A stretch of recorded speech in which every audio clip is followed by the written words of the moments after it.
Nak cari lelaki yang soleh ramai. Nak cari perempuan yang soleh sorang apa payah. Sebab itu dalam kitab Muhimmah dia kata, orang Tino ni nak masuk syurga 4 syarat ya.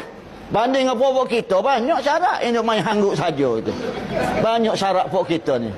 Syarat orang Tino nak masuk syurga ibu-ibu. Sembahyang 5 waktu. Yang kedua puasa Ramadan. Yang ketiga tutup aurat. Yang keempat Tuhan bubuh kau dia taat ke suami. Taat ke Allah Ta'ala dia boleh. Tapi taat ke suami belum tentu. Minta maaf dah. Ni kitab royak ni hamba royak cara kapung. Dia merujuk kitab Muhimmah.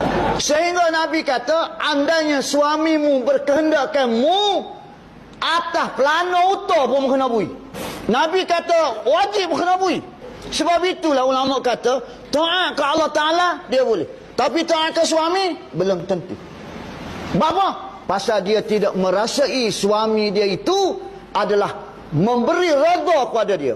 Dalam Muhimmah kata, andainya suamimu tidak meredaimu, aku tidak akan redamu. Kerana keredaan suami itu menentukanmu syurga atau neraka. Rujuk kitab Muhimmah.